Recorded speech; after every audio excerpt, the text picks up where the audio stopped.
Morning, everybody. Welcome to another Writers Chat Tuesday, where craft connects community. That's Writers Chat.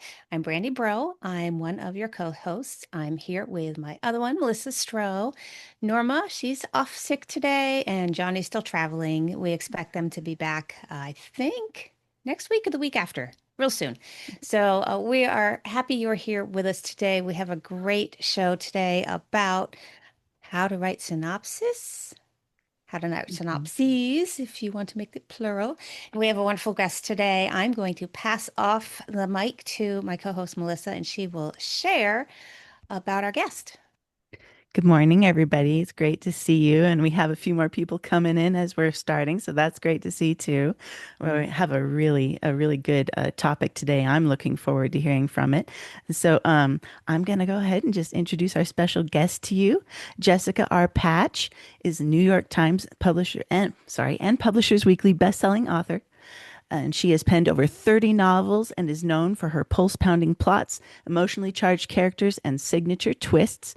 Jessica's stories explore themes of justice, resilience, and the unshakable power of hope. When she's not getting into fictional mischief with her characters, you can find her cozy on the couch in her Mid South home, reading books by some of her favorite authors, down the street at the Mexican restaurant, or collecting recipes to amazing dishes she'll probably never cook. Which I can totally agree with that. So we're so glad to have you here with us today, Thank you. Jessica, to share about how to write a stellar synopsis. I'm just going to turn it over to you. So Okay, welcome. great.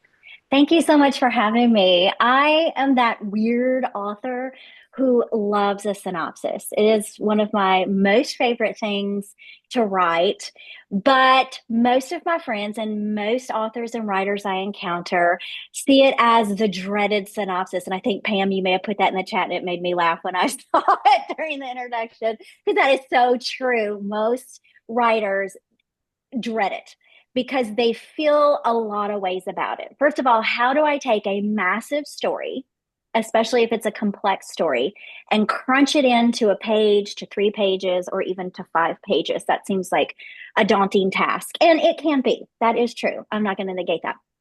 It can be.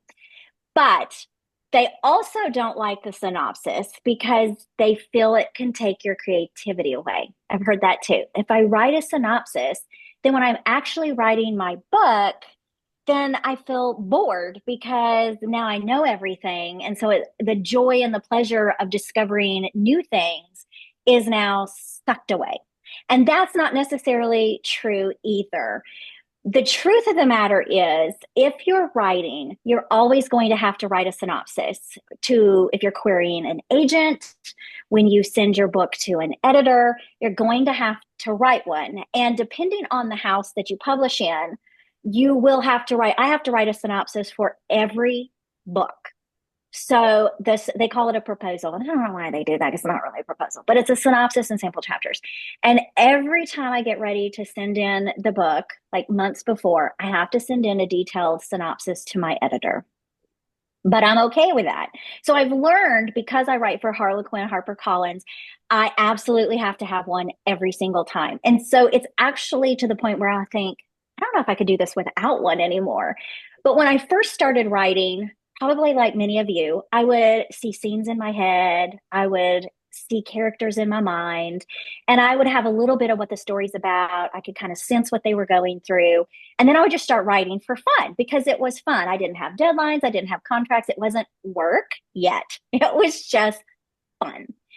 And then I realized about halfway through the book, I would scratch on note paper what I now know to be beats. Then I didn't really know what that meant. I just knew some things have to happen, like important things have to happen. And I want to sketch it out and organize it just a little bit so that I can stay on track for the story. Now I know what that is. And I'm still to that degree an outliner. But the synopsis is your first impression to an agent or an editor. So it matters. It absolutely matters. It is the first opportunity for you to show an agent or editor that, one, you can write a cohesive story with characterization, twists, the black, all the key elements are in there, that you can write a whole story and it actually makes sense. So that is a big deal. It also is the very first opportunity for your voice and style to come across to an agent or to an editor. So it matters. My editor at Harlequin told me when I was working on this workshop years ago, I asked her a bunch of questions, and she says, and this is true, that agents and editors recognize that authors are not the best at writing synopses. However, that doesn't mean that you can throw out, some half-hearted, pathetic little synopsis, because they know they're going to get to my sample chapters and they're going to love those because my writing's going to shine in the sample chapters. And so they'll pick it up for that. But that's not necessarily true, because the synopsis tells them that you actually can craft a story and in order. So we're going to look at that today, how to do that and how to go from feeling like dread to anticipation about writing a synopsis.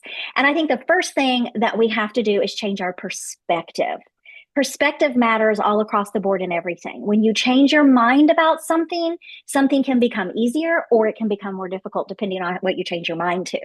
So we want to change our mind about the synopsis. And the synopsis, there are some things that it is and isn't, and it's not your enemy. The synopsis is not your enemy at all. It is not something to dread. And it is not a means to an ends that you throw something together and hope for the best in your sample chapters. It's not any of those things. So here's how I like to look at it. I was talking to a friend a few weeks ago, and she's a pantser, which means I just write by the seat of my pants. I get a little bit of an idea, and then I just get into that first draft and I start writing. But she hits a wall all the time, and it takes her longer to write a first draft. And so we were discussing, she's like, it's just so daunting to me to write a synopsis because I don't know everything about my story. And so I just said, well, let me ask you something. Do you like to brainstorm? And she's like, oh my gosh, that's like my favorite part. And I'm like, think if we could raise our hands, how many of you brainstorm your stories? If you don't brainstorm a story, how do you have a story? But brainstorming's fun. It's what we want to do. We call our friends. We have writing partners, craft partners. We tell, spouses or just buddies, like, I've got this idea. Let me tell you about this idea. This is what I'm thinking. And then we start talking about the story. And as we're talking about the story, ideas start to hit us. Oh, and what if? Oh, that might work. What do you think? Do you think that would work? I do too. And we get excited about brainstorming. And that is all a synopsis is. It's brainstorming. So don't look at it as a synopsis. Look at it as a blank page to brainstorm your story, because you're going to do that anyway. That's the fun part of writing, is brainstorming. Sometimes I think, I wish I could just get paid to brainstorm. I don't actually write the book, but if they could just brainstorm a book, I wish I could get paid for that. I don't know. Is that a job? If it is, somebody tell me, because I want that job. I love to brainstorm. So we look at it as brainstorming. We don't look at it as plotting, because that is a big deal, to plot every single thing that happens in a book. How in the world are we going to do that up front? Well, we're not. And a synopsis doesn't mean you have to plot everything. It just means you brainstorm your big, important parts of your story. Jeffrey Deaver, if anybody's familiar with him, if you've read the Lincoln Rhyme books or watched the movie with Denzel Washington, if you're watching Coulter Shaw series, The Tracker on TV, those are all books from Jeffrey Deaver. And he is an extreme brainstormer. And his synopses are about 100 pages, single space, which he does say is a little bit extravagant and doesn't necessarily recommend you do that. But by the time he gets through all of that, months and months of brainstorming and putting things into place, then he writes pretty quickly his first draft, which you would, because you know pretty much everything that's going to transpire in your story. You don't necessarily have to do that. What I will tell you when you write a synopsis is write it as long as you want it to be. Now, you can't turn in a 30-page synopsis. I say that, but that's exactly what I'm about to do to my editor. It's 30 pages, single space. That's what she's getting. She knows she's going to get something like that. I don't recommend it if you query an agent or editor your first go round to do that. But once you have an established relationship, you just send in what you send in. What you're going to do, or what I would do if I was querying, is I would write a really long synopsis as my brainstorming session. We're going to look at it as your first draft. Okay. Your first draft, third person, present tense. You're always going to write a synopsis, single spaced, third person, present tense. All right. Every time. So if you start to look at it as brainstorming, if you look, instead of plotting, if you look at it as your first draft where you get to explore your characters and setting and characterization, all the things, then that is a lot of fun. And it is so much easier, y'all, to be able to go into your story and delete a sentence or a paragraph versus exploring it all in your actual manuscript. Then you have to delete maybe a quarter to a half or even 70,000 words. And when you delete that, it's a snowball effect because now you got to change action and reaction. Now you have to change dialogue because you've changed something very important within the characters. But if you're exploring it in the synopsis, you delete a paragraph at tops and you move on. So it's much easier to consider your synopsis as your first draft that you're going to explore. You're just doing it in third person present tense versus past tense or first person. So we're going to look at it like that, and it will not be daunting because you can just delete and come back to it later and like, oh, I got an even better idea, and just change it and work it. It might be 50 pages. It could be like Jeffrey Deaver. It could be 100 pages. Now, you're not going to send that to an editor or an agent, but once you actually have it for yourself, then you can start pulling out parts of it that are not necessarily the main plot points, but you need to know it, but your agent or editor doesn't. And I'm going to show you how to do that here in just a moment. So I also think that when you're writing a synopsis, especially if you're writing suspense, and I know everybody's got their cameras off, so I can't see hands, but you could put it in the chat. How many of you are writing suspense stories or thrillers or mysteries where you have twists that you want to bring out? Now, you should always bring out twists in stories no matter what genre you're writing, because everybody wants twists and surprises. But it is so much easier to create red herrings that make sense and hide your twists if you've already worked it out before you're exploring. Because then you know what kind of dialogue to write. You know how to misdirect the reader better because you know exactly what's going to happen. You're not playing it out yourself. Now, some people do a great job doing it that way, and everybody's different. I'm not telling you this is the end all be all of writing in general or a synopsis. This is just typically what works, and it certainly works for me. And you're going to have to do it anyway. So you might as well just get a better, sense of what it is and have a better attitude because you're going to have to do it. And we are tired of being bruised from beating our head on the wall. Been there, done that. So what I want to look at this morning are some key elements that go into the synopsis. All right.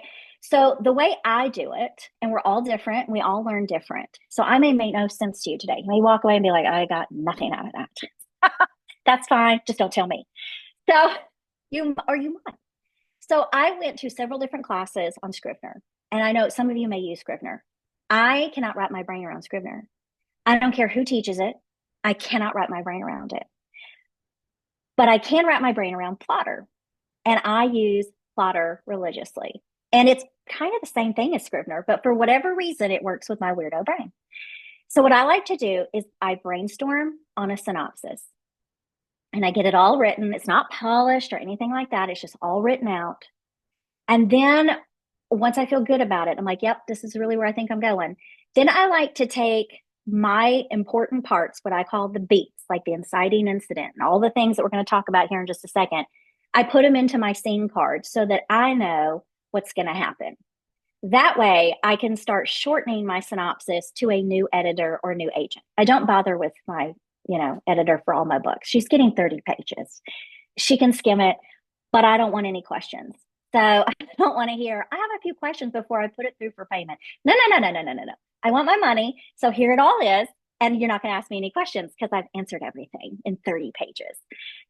So now I won't send her more than that, but that's still a lot. And even for Love Inspired Mass Market, I've sent her 18 pages before on a mass market. So it just is what it is. So the first thing I do is I just start brainstorming with a synopsis. Here's what absolutely needs to go into a synopsis. The first thing, an element that goes into it is your tone. So whatever genre you're writing, you want to write your synopsis in that tone. So you're not going to use words like shadow and haunting and ghostly for a rom-com. It's going to be lighter, more uplifting, fun words. You want them to feel the flavor or the tone of the genre that you're writing in. So make sure that your word choices in your synopsis are as strong as it would be in your manuscript, because they're probably going to read your synopsis first just to see that you can tell a story. Then they're going to go on to your sample chapters. Once you're an author with them, like my editor, she doesn't read my synopsis first. She reads my sample chapters first. And then she goes back and looks through the synopsis just to kind of make sure everything, she doesn't have too many questions. So I try to make sure she has no questions.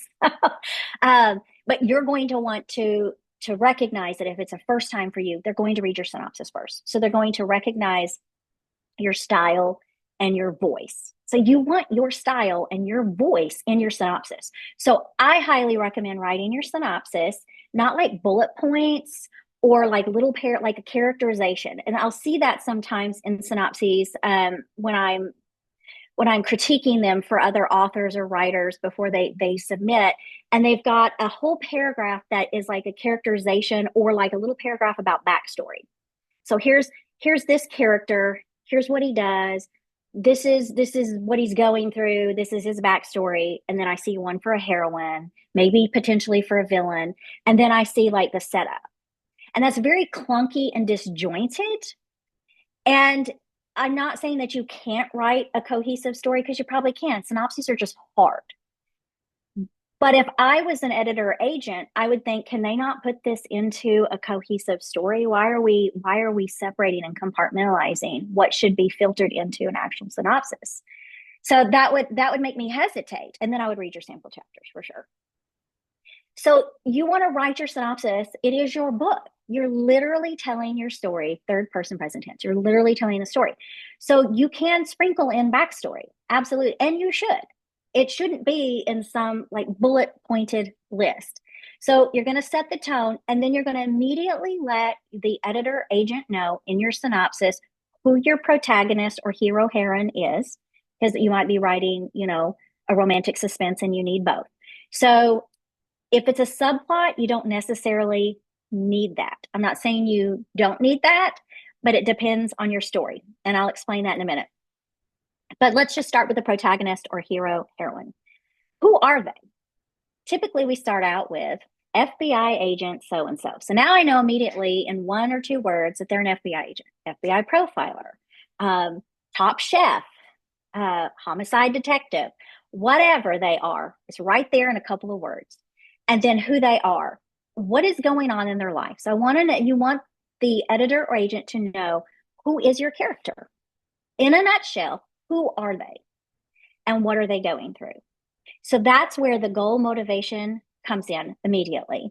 Immediately, we need to know who they are and what do they want. Okay? What do they want? I often see what they want physically in a synopsis, but I never see what they want internally. And your internal drive, and I'm getting a little off track because I do a GMC workshop, but I think this is important, so I want to sit on it for just a second. Your physical goal or the tangible thing that you want, and this is just humanity, it's not even psychology, it's humanity across the board, is always driven by what you want internally.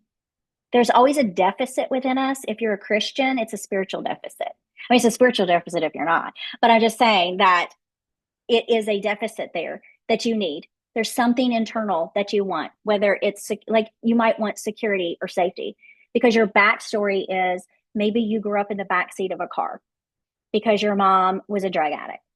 And so sometimes she was even in a back alley to make money, and you're alone and scared. And so you travel all the time. You go to all of these different schools. You never put down roots. You never make friends. And so what you want is internal. You want security. You want stability. And so naturally, you're going to go after something tangible to feel that. And sometimes it works and sometimes it doesn't. And so obviously, maybe you're workaholic because you want the promotion. And you've got to have that promotion because you need to make money, because you want to stay in one house and you want to give your kids what you didn't have. And yet you're still doing the same thing your mom did. You're just doing it in a different way. You're never home because you're working. You're not in a back alley, but you're never home. And so then you have this promotion. So this is what you're working toward. This is your physical, tangible goal, because what you want internally is stability and security, and you want provided for. So now you get this promotion, but to get the promotion, you have to do something morally gray. And that's where conflict comes in, because the question is, do I do it or do I not do it? And if you're writing inspirational fiction, sometimes we think, oh, Christians wouldn't do that. Yeah, they would. Yes, they will. Like, let's write realistic Christians and not fluffy, cheesy, non-realistic Christians, because you would absolutely be tempted to do that. And you might even do whatever that shady thing is because what you want so desperately is driving you. Desperation works. Okay. Stupid things don't work, but desperation does. Okay. Goal, motivation, conflict. That needs to be seen in the synopsis very quickly, and it needs to be clear. If you send it to a friend and your friend's like, I don't really know what their goal or motivation or like why they want this, then you haven't done your job. So you need to go back to the drawing board, make sure that you insert it very clearly so that whoever's reading it can recognize, oh, yeah, okay. And that even means putting in a little bit of backstory into your synopsis, even if it's just a few sentences, so that we recognize why she wants. We got to have that motivation. Why do you want what you want? Then the rest of the story is the conflict of how you're not going to get that thing. And conflict can come from a myriad of places and should. It should come from a lot of different places for a complex story. So that absolutely has to be in there. Set your tone, make sure there's a goal, a motivation, and a conflict, a tangible goal, and that internal drive. And so you're going to explore how they fill that void. And you're going to explore to the end, is that the goal they really wanted in the first place? It's okay if they want something and then they change their mind at the end because they realize I didn't actually need that. Or maybe I did need that, but I need to have a better perspective about why I need that. Does that make sense? All right. So the next thing you're going to want is the conflict. Okay. And we just talked about that, but I want to make sure that when you're writing a synopsis, let's deal with the main conflict. If there's like a few little things, like maybe she's on her way somewhere and she's in a fender bender, but it doesn't really matter, like it doesn't affect the rest of the plot, then we're not going to put that in there. And a great example is Dirty Dancing. That's one of my favorite movies. I watch it now and I'm just like, as a kid, I'm like, hey, now I watch it. I'm like, like it's still one of my favorite movies. And there's a scene that you would think would not belong in a synopsis because it's just feels kind of rando. And it's when Neil, little nerdy Neil, is all into baby, right? And so he's like, come on, baby. And he takes her in the kitchen. He's going to give her sweet gherkins because I guess that's a grand gesture as a sweet pickle. I don't know. But that's what he's going to give her, sweet gherkins. And that is not something that would go in a synopsis because who cares that she's going to go in the kitchen with some guy she doesn't like and have a sweet pickle because that's random. But it might still be in your manuscript, but it doesn't need to be in your synopsis.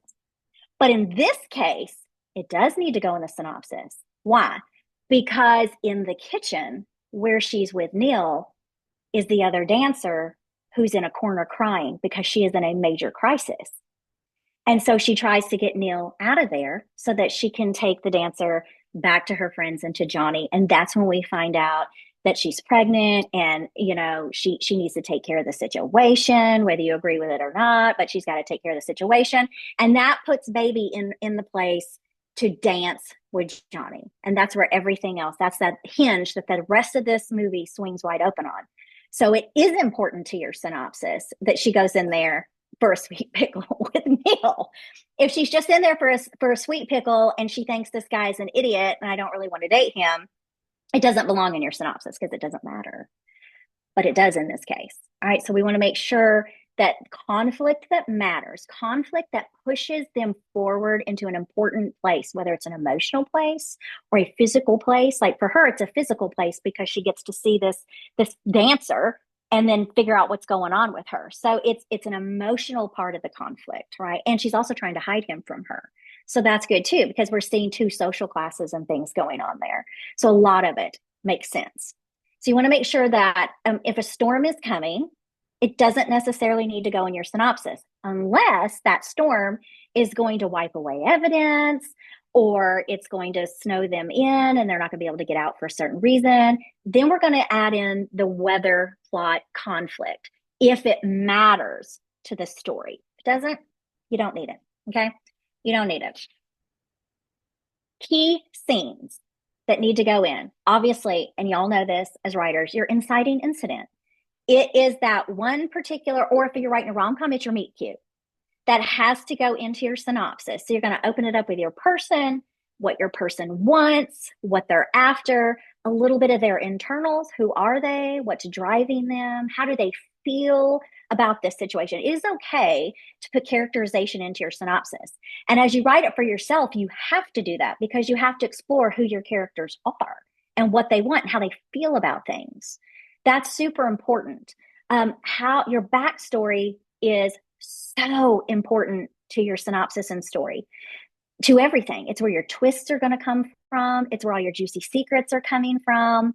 It's what shaped your person. If they have any type of prejudices or insecurities, it's coming from your backstory. It's coming from how they were shaped, how they feel about themselves, how do they view themselves, how do they view the world, how do they view God if you're writing inspirational, or even how you view God if you're not writing inspirational. I mean, we're in a lot of books where people are like, I don't pray, and that's fine. Whatever you're writing general market. I write inspi and I write general market from a Christian world point of view. So I'm not putting overt faith threads in there, but I am putting biblical truths.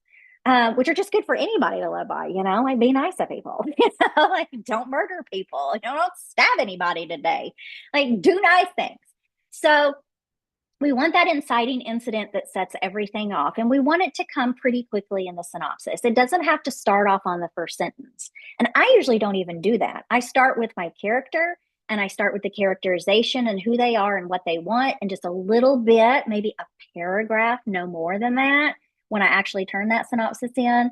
And then I kick off that inciting incident of what is happening here that's going to change everything. So that definitely needs to go into your story. The inciting incident needs to be there. Then we move on to those major plot points, or what I like to call beats. All right. What needs to happen next? It's super important to get your character from the beginning to the end. What is a major plot point that needs to happen? Maybe, like I said, it could be going in the kitchen with Neil. That's a major plot point. It could be anything, a murder happens and it opens up a mystery. And then maybe there's a false lead, but it's important to the story because the false lead gives the villain time to do something else. So that's important to the story. So major plot points that are very important to the story need to go in a synopsis to your editor, to an agent. You can have all the little things that don't matter in your personal synopsis. Okay. You can have all those things. I do. I have all those things in there that I know of. Because here's the truth about a synopsis. And this is why it's not going to take away any type of, it's not going to be boring, because anytime I'm writing even with a 30 page, and I've had bigger than 30 pages. Now I don't send her those, but I have had bigger than 30 pages. I still have things crop up in a book that I did not expect. I still have things. I also don't know what they're going to say. Like, I don't know what their dialogue is. I don't know what they're going to do between point A and B. I just know what point A and point B is. How they get there, I'm unsure. And so I'm exploring it within the book. So there's always going to be unexpected fun surprises. Let me give you an example. When I was writing A Cry in the Dark, it was early in the book, and I knew all my plot points. I knew, where I had to get, where I was going, knew my twist.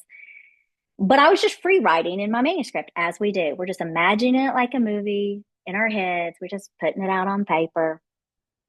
And I wrote that they found a photograph in this old cabin of a little girl. There's no little girl in my story. There's no little girl in the synopsis. There's nothing about it. And so I wrote it down. I'm like, why in the world did I do that for? And so I put a little comment bubble to the side and put, if this doesn't matter, delete it. And the reason I'd want to delete it is a reader's going to read that and think, oh, I wonder what's going on with this. And if I don't do anything with that, then I've misled a reader. And also I've taken up word count that I don't need. So I put a note there because I'm like, I don't know what that is. I don't know why I did that. I mean, it sounds really intriguing and fun, but I mean, I don't know what it has to do with the story. So I move on with the story. Later in the story, when a twist comes out, the photograph of the little girl has set it all up. And I didn't know that. And so for Christians, I feel like that's the Lord leading us. If you're not a Christian, then it's just I guess your intuition, or your writer brain in the attic or whatever it is. But I feel like it's the Lord leading me. And so this pops up. And when the twist hits, because that picture set it up, and if you've read the book, I don't know if you have or not, you know what I'm talking about. I just went, oh my gosh. And I immediately called my friend, who's my craft partner. We brainstormed together. I said, remember that photo? I told you about that photo. And she's like, yeah. I'm like, this is where it's coming from. So I get to keep it. And she's like, that's pretty good. I'm like, I know, right? That was good. I like that. changing everything. So you still get all of these amazing surprises and unexpected twists that come into your story. It's never boring just to know your direction of where you're going in the story. And it didn't change anything. I didn't have to go back and fix anything or snowball anything. It was perfectly placed at the right time. So I want to make sure that you don't get bored with that. All your major plot points, think about them. It's just brainstorming. It's not plotting, it's brainstorming. It's not the same thing as plotting. It's brainstorming. What could happen next? What's like a big deal? And that's why you have to go in the backstory. What are they afraid of? Are they afraid of spiders? Let's put them in her bed. Let's lock her in with, is she allergic to wasps? Let's put her in a shed with wasps and no EpiPen. That sounds fun. What can we do to this person to help create conflict? They don't have trust issues. They don't trust anybody. Okay, let's make her trust somebody that she shouldn't trust. Let's put all these people in her path or his path in order to do it. So it's going to come from your backstory. It's going to come from brainstorming and writing it down and deleting and writing it down again. So you just constantly ask yourself, what would happen next? If you're like me and you're writing mysteries, thrillers, procedurals, your detective brain's going to come out and you're going to be like, oh no, they would do this next for sure. But what would that lead to? How could I spin that? And you write something down, you don't love it. You come back, you delete, you write what you do love until it starts to click into place and it fits. And you'll know it. You'll feel it deep down. This fits. This is right. This is where we're going in the story. If you're writing romance of any type of genre, romantic suspense, just a straight romance, whatever, a romantasy, I don't care what you're writing. There's romance in it. You have to have the first kiss in your synopsis.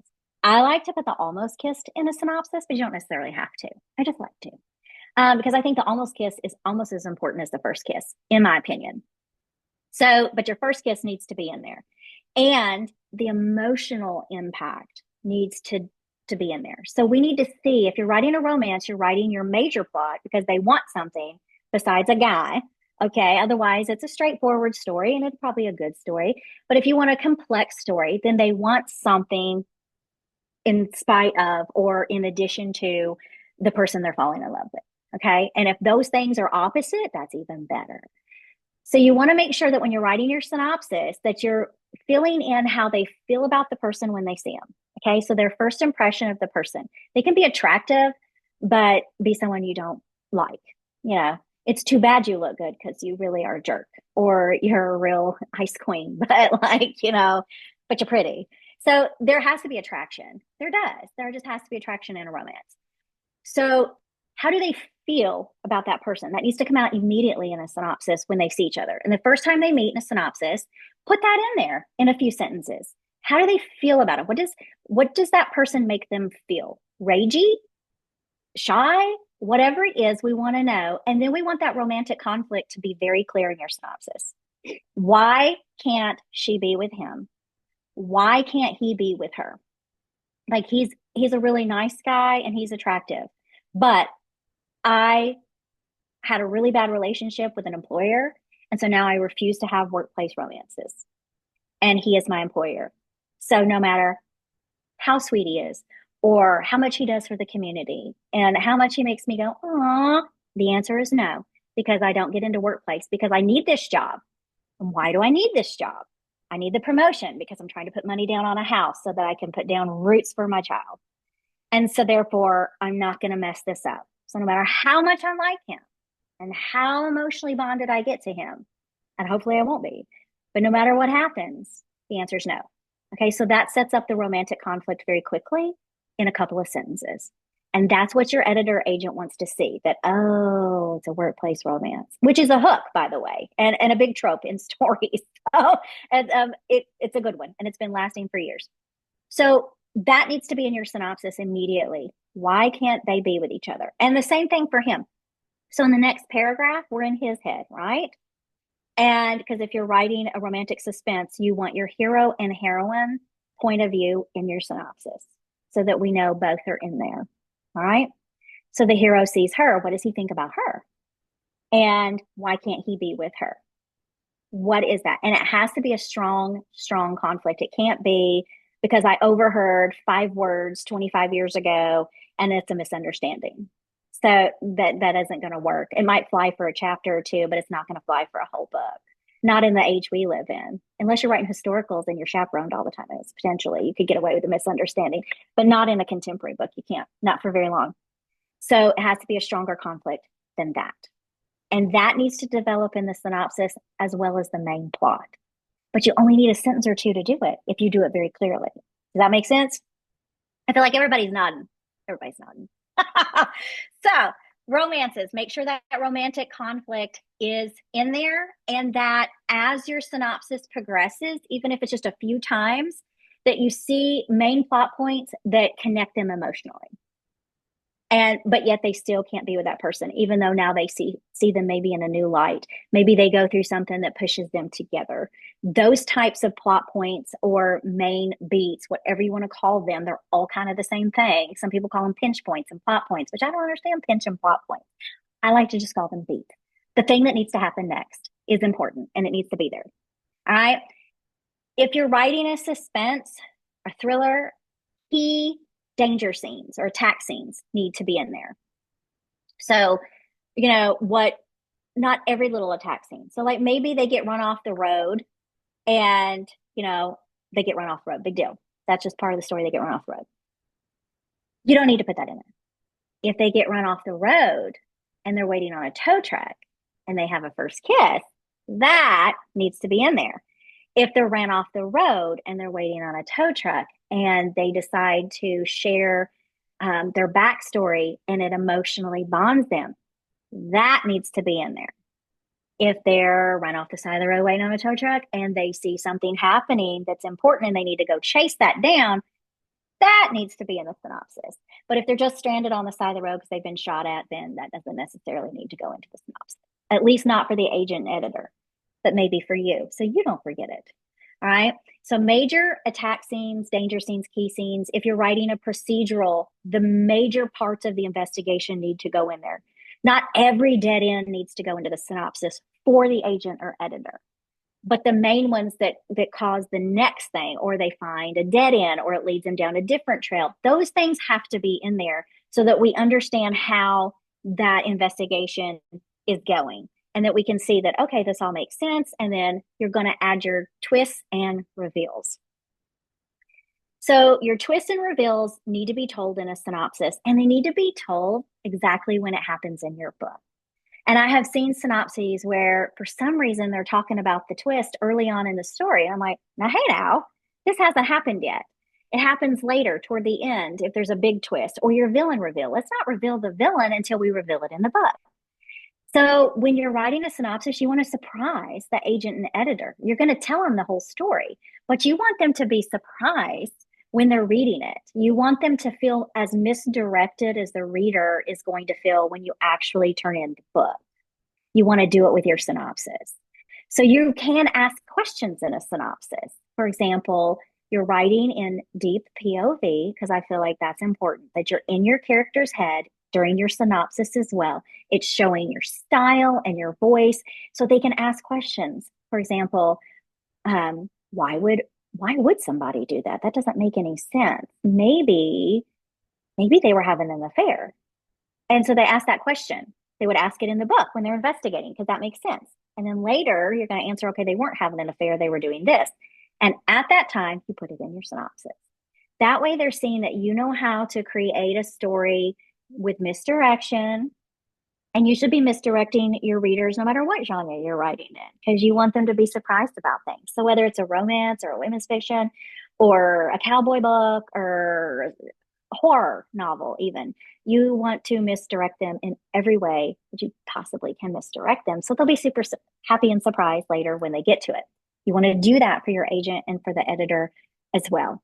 So you're going to reveal things in the story in the synopsis, just like you would the story. So that should make sense. That you want to do it in chronological order with the right time. And I'll just pause and tell you about time. This is something I see a lot in synopses. I don't know what time it is. I don't know how long. I feel like everything just happened in the first chapter. I'm like, did this book just happen in the first chapter? Because there's nothing to show me time passing. Now, I am bad at timelines. I will even put the day and time on my manuscript as I'm writing to keep up with it. And then I'll delete that out when I turn it in. And my biggest issue is still my timeline. I may never master it. I say I'm going to, but I probably never will. I certainly don't know my timeline in a synopsis. Okay. So you don't have to say what day and hour it is, but you can say things like now, so that I know you're in the present. You can say finally. You can say a few days later. You can say after they discovered blah, blah, blah. That way we know time is actually moving and not just all one big lump of when is this happening? What is going on? I mean, literally the inciting incident and the end, I feel like it was all in one chapter, one time. Like we need some time to move us here. It doesn't have to be exact, but I just need to know that time is moving. So make sure your time is moving and show that with the twist. Like, 2 weeks after or a week or two after whatever that plot point was, they discover another body in a grave. Okay, so I need to know time is moving. The black moment, everybody calls it something different. The black moment, the all is lost moment, what is it? The dark night of soul moment, whatever you want to call it, that needs to be in your synopsis. When all is lost, they're facing their biggest fear. And it doesn't necessarily have to be the romantic black moment. A lot of times there's more than one black moment because you do have a romantic black moment as well as a personal black moment with whatever it was you want in your goal. So whether they're facing their fears, all is lost, that moment needs to be in your synopsis. And it needs to be emotional and powerful, so that we understand how serious it is. And then we have that climactic moment, that final showdown, a villain reveal. That in your synopsis is where you would reveal your villain, after you've included your red herrings. Now, not all your red herrings have to be included, but your important ones need to be included so that your agent or editor are like, I wonder if it is this person. Like, you won't put in your synopsis, oh, but it's not them. Like, in parentheses, you're just going to write the story and then let them be surprised with, oh, I really kind of thought it was going to be so-and-so. And then, of course, your resolution. You need to tie up what needs tied up. I don't believe in tying up relationships necessarily. I don't think the serial killer is going to convert to Christians. Like, they're just hot. They're probably going to die at the end or get away. Not all your relationships are going to mend. Your mom might still be controlling. It's not going to change, but you've changed. So it's okay that she's still going to be controlling. You just have learned how to handle it. So some things don't have to get tied up, but if it's a romance, they have to be together. If they're not together at the end, then you did not write a romance. I don't know what you wrote. Maybe you wrote women's fiction, but you didn't write a romance because they have to be together at the end. And if you're writing any type of mystery, thriller, suspense, all your stuff needs tied up, and we need to know why everybody did what they did. Make sure that you know why everybody did what they did, because readers will be like, well, what happened to so-and-so? I forgot about them. Don't forget about them. So you want that resolution, and you want the happily ever after and or hopeful ever after. I don't necessarily believe you have to do now in a romance, you have to do a happily ever after, but I don't think you have to do a happily ever after in anything else. But I feel like it should be hopeful, So you don't need an engagement or a wedding. So writing style, deep POV. That's what you need to be in. So I want to look very quickly, and I will send this handout. I will email this to Melissa and she can get it to you. So we're going to move really quickly. Do write it in third person present tense. Do single space it. Okay. Don't double space your synopsis.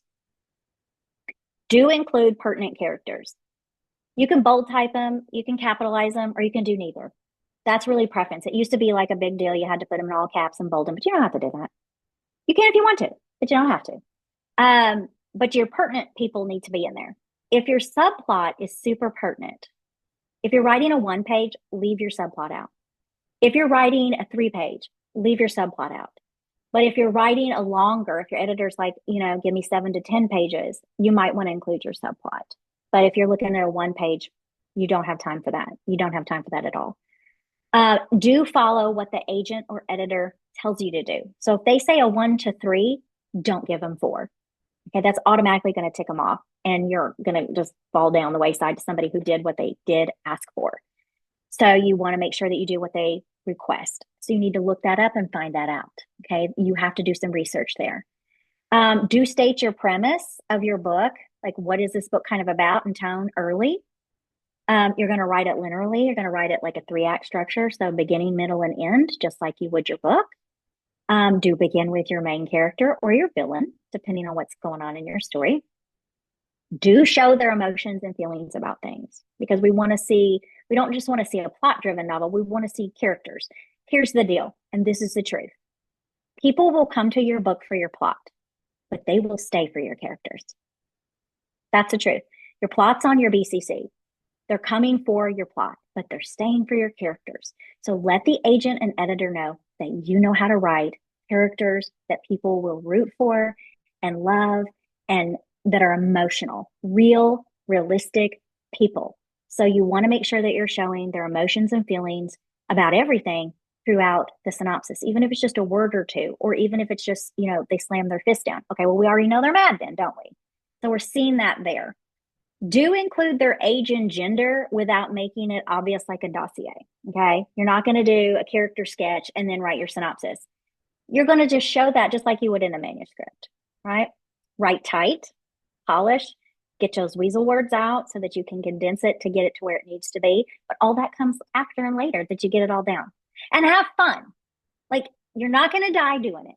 Have fun with it. This is your story. This is your opportunity to brainstorm and do outrageous, wonderful things. And then delete it later if you don't like it. Okay. Don't start with an info dump, but you could start with a little bit of backstory. A little bit of backstory is not an info dump. Okay. It grounds us sometimes in time. It grounds us in characterization. Don't include flashback or memories in a synopsis. Okay. Don't do that. Don't hide your plot twists. Don't hide your villains. You tell it all. Tell the whole story to your editor. Then they're like, that was such a great story. That was such a great twist. Ooh, let me read the sample chapters. All right. So we'll hide it from your readers till the end. We hide it to the agents till the end, but we give it all away. Don't write in an outline form. Write it like a story. Don't be repetitive. You don't have to go over the romantic conflict every single time. That's repetitive. We've got it. We figured it out. We know what it is. And don't forget to breathe. Don't forget to breathe. It can be hard. Practice makes perfect. So you want to practice it and practice it and practice it. And lastly, don't necessarily include dialogue, right? Unless there's one particular thing that's said that is like the crux of the story, you don't need to include dialogue in your synopsis. So hopefully you'll walk away from here, be excited about brainstorming, not plotting, and see synopsis as a tool or a first draft to explore your story, and then it's not scary. So I'm going to open it up for any questions, and then Melissa can take it from there, or Brandy, whoever takes it. We did have a question from Sure. Pam, I see. Um, do we want to have everybody come on to ask the questions? I think we usually do that towards the end. So, Pam, if you Yeah, would that like sounds to great. I ask can it see who's live, talking to me. otherwise I can read it. There we go. There's Pam. Hi, Pam. Hey, Brandy actually answered it. I'm just synopsis 1 page or 3 page, I know is typically what they ask for, sometimes both. Do you have indents, paragraphs? Because it feels awkward to not have them. Yes, yes, absolutely. Indent and create paragraphs. If you're writing a romantic suspense, or if you have or two sisters that and they're not subplots, they're equal, then you'll start a new paragraph when you go into the other one's point of view. So you're not like head hopping in the same Right. paragraphs. You'll start a fresh new paragraph from the other person's point of view. Yes, Makes always sense. indent and start a new paragraph. Thank you. Lines, do you skip the soft breaks? Say that again. I didn't hear. Oh, along those lines, do you skip soft and hard breaks when you're Yes. changing? Okay, Yeah. Yes, I do. thought so. Just wanted to clarify. What is the soft and hard break? Brandy? Yeah, soft break if you have a change in character point of view. Okay. For instance, you put an extra space between your paragraphs to indicate a shift in speaker. Yeah, If you yeah. have a change in scene, a change in time, something that's bigger, you will often put like 3 asterisks to indicate a Yes. hard break. Okay. But I you did don't, that. but you I just don't didn't know what they were necessarily have to do called. that. Yeah, you just skip on to the next paragraph, and that's where you use time instead of your ellipsis. It'll be like a few days later, finally, next, after, things like that. Yeah. Mhm.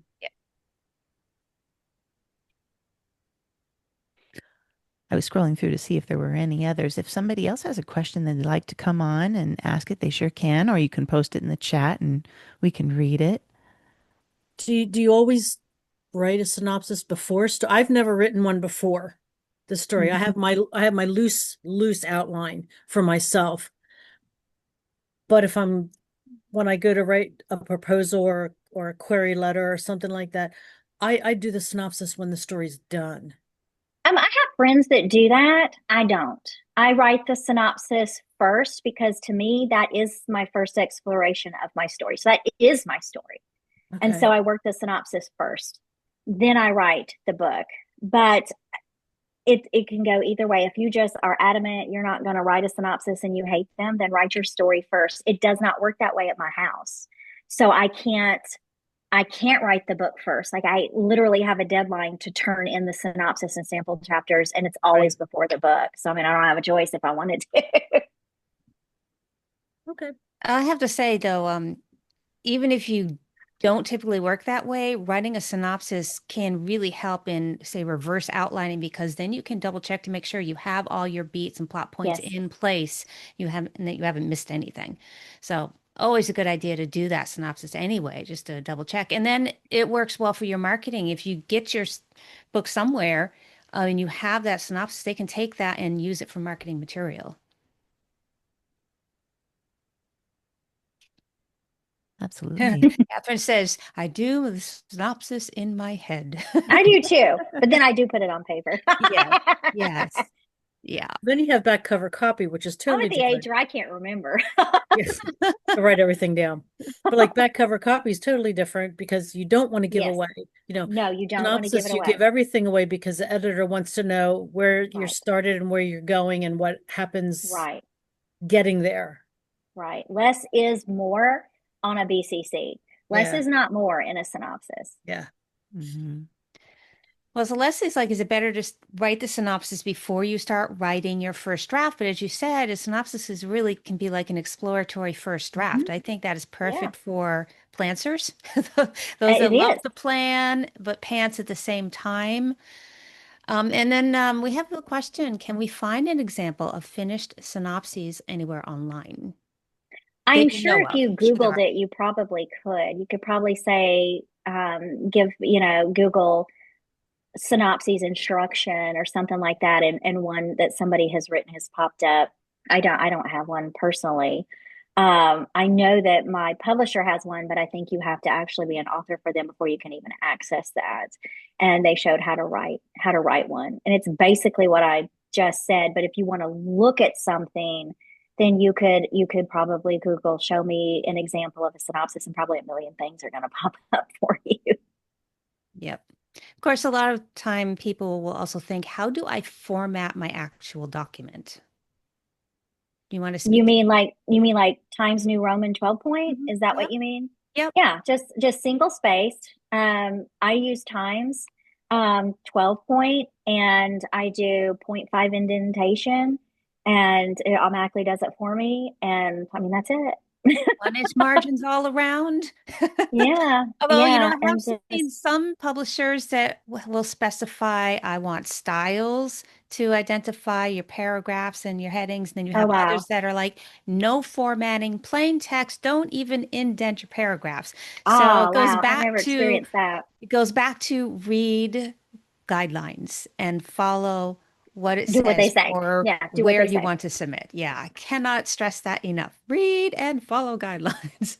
As if you can't follow guidelines, you're probably not going to follow instruction when it comes to revisions in your story. So why even, if you're not paying enough attention to do what they ask you to do, then why should they, when they have hundreds and thousands of others who did what they said, they're going to look at their stuff first. And I would too, because that's irritating. Yep. Yeah. And it would make the editing process a nightmare for Yeah. probably both sides. And nobody wants that. You just want to get your book No. done. That's right. Yep.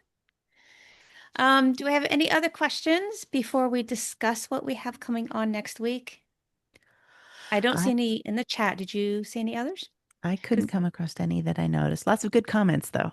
yes, and we don't have many questions because you did such a thorough, fantastic presentation on how to Thank write a you. synopsis. So thank you. Thank you. Absolutely.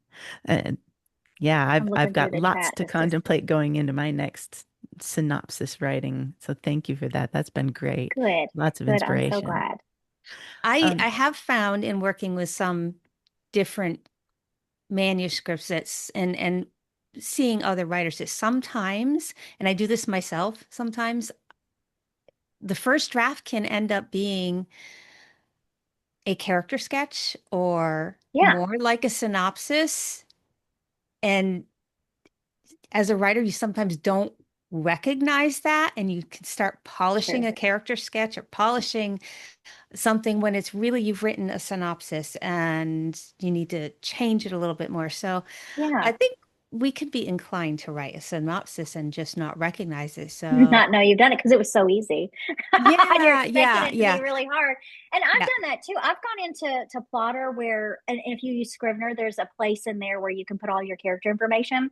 And I may go in there and start dabbling with my characters. And then once I feel solid on my characters, then I go into my first draft story synopsis and I start writing about who they are. I don't Mhm. always do the character sketch in my synopsis. I might do it in my other software or on a notebook or in my head, and Mhm. then I bring it out into the synopsis. You don't have to explore the characterization parts actually in your Word doc or wherever you're going to do it. You can do it anywhere else, but you just need to transfer it into your synopsis once you get going and then just start using your imagination. Yep. Yep. I write short stories and flash fiction, so I finally recognized that, I accidentally mistook a character study for a story. Whoops.